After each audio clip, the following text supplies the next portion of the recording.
So it's been about a week since I've owned the Samsung Galaxy S23, and I kind of want to go ahead and break down my experience with it, my use case of it, basically everything I've known and loved about this phone so far. It's not going to be a crazy long video, I don't think, but just kind of pouring my heart out there. Now, first of all, if you want to buy a Galaxy S23, links will be down in the description. You can get it from there and you can help support the channel at the same time. Now, to give you some breakdown, I've been pretty much comparing the Samsung Galaxy S23 against each individual phone that's not only available right now in the brand new market, but also a bunch of its predecessors and some older flagships as well. So I've compared this thing against the iPhone 14s, the Google Pixel 7s. I've also compared it against the S22, the Galaxy S21, the Galaxy S20, so many phones around the specific device as well. And there are definitely some really good things about it, but some things that are very similar. The display, I've noticed that the display of this phone is pretty much the same exact display as the Galaxy S22, which is not a bad thing. It's a pretty good display. But when I compare it against the Galaxy S20, still to this day, the S20 I think just visibly looks like a better display than the Galaxy S23. I've said this for a long period of time now. The S20 from 2020 still holds up better in the display department than the Galaxy S23, at least in my opinion. But beyond that, it's still not a big deal, and you're still getting a pretty good display from this type of device. And you're still getting USB-C port, which is awesome. But on the back, we noticed that the biggest, visual change on the outside that Samsung did here was the back portion of this specific device. And personally for me, I actually, don't think this looks ugly, but they made the Galaxy A14 their budget tier phone right before this one. And that design was the first one that kind of bring this kind of flat back, I would say, for their type of, for this year. And it looks like they copied that when it was probably vice versa. The A14 probably copied this one, but now it looks like a cheaper version. I don't know if that makes sense to you all. But the bigger thing here for me personally, when I compared this phone to the back of the Galaxy S22 and all these other phones, was that the camera modules and the camera lenses on the Galaxy S23 stick out, whereas on the S22, for example, they blend in and they are actually kind of protected with the camera bump. So personally for me, if you don't mind a camera bump, the S22 design on the back, I think I actually prefer a little bit more, but I think we're going to get used to this type of flat styling on the back. But personally, I think they could have just kept it like how it was on the Galaxy S22, on the Galaxy S21.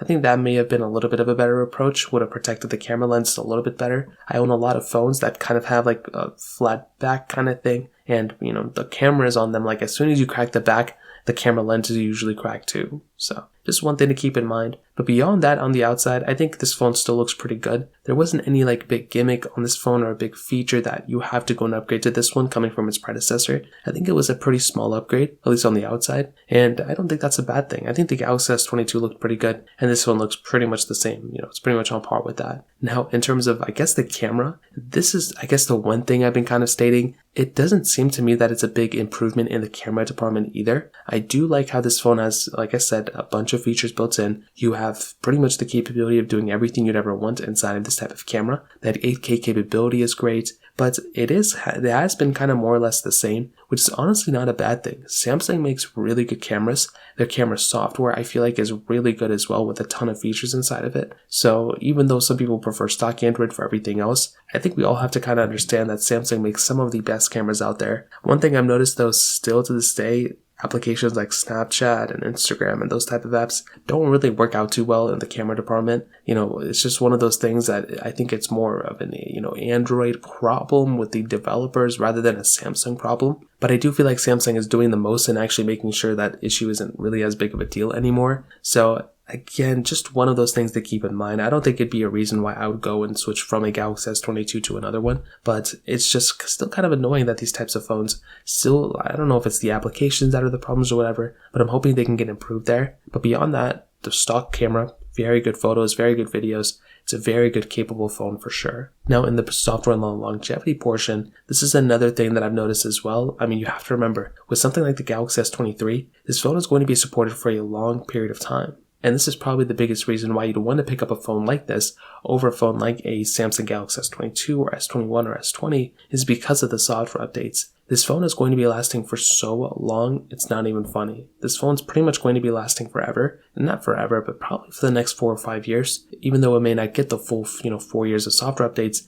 it's still going to be getting security updates, and it's still going to be supported in that sense as well. So I say that to say, if you're getting a phone like a Galaxy S23, the software updates and everything beyond that for this phone are going to be very, very important. So that in and of itself is another big thing I'd recommend, kind of remembering as well. So this type of phone is still going to be here for a while, and it's definitely not going anywhere anytime soon. Now on the performance side, personally, I feel like this phone is a very good performing phone, but I think it's more optimized than its predecessor. So I will say that to say that, this thing has that Snapdragon 8 Gen 2 chipset with 8GB of RAM. Now, personally for me, coming from its predecessor, like I mentioned, the Galaxy S22, I felt like that phone was a fast phone. I felt like that phone had a lot of capability, but from, basically everyone's reports, and I guess a little bit of my experience the last month or two of using this phone has not been optimized at all from its chipset. And I feel like on One UI 4, I had a pretty decent experience, but now on One UI 5, I'm starting to see that my phone is heating up a lot more. If I'm playing certain games, it's not holding up too well. And basically what I do with a lot of my Android phones I have laying around is use them as just gaming devices,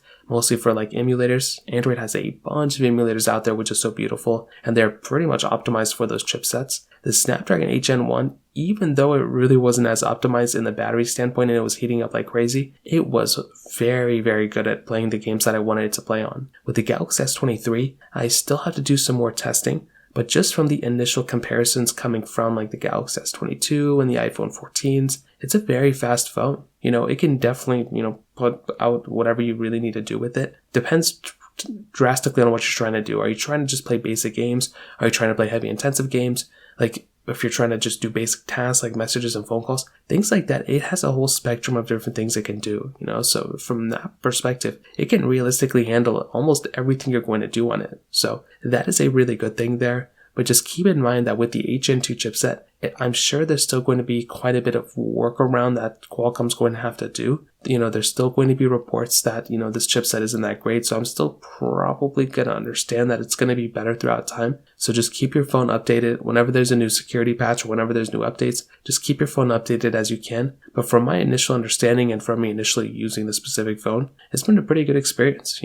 Is it faster than the predecessor? Maybe, but even then I didn't really notice it to be that much faster. But usually when I remember a phone being way faster, I can remember. In fact, the Galaxy S20 that I compared it against, it kind of felt like that phone was a little bit faster, if I'm being honest, even though it was slower sometimes. So the performance of this phone is going to be great. But that does lead me straight into the battery life situation of this phone too. And this phone has a 3900 mAh battery. Now the first battery comparison I did of this phone, basically the second or third day I got it, it was lasting about 6 hours and 45 minutes of screen on time. That's literally just with the screen being on with some Temple Run 2 playing in the background and a video playing in the background. It outlasted my Galaxy S22, which was good, but my iPhone 14, my Pixel 7, my Pixel 6a did outlast my Galaxy S23. This was the first comparison. Yesterday, I just did another one, and I pretty much saw that my Galaxy S22, believe it or not, or my Galaxy S23, did actually outlast a lot of the other phones around in that situation, which is actually pretty crazy. So, in my opinion, the Galaxy S23, there was probably some update or something that happened.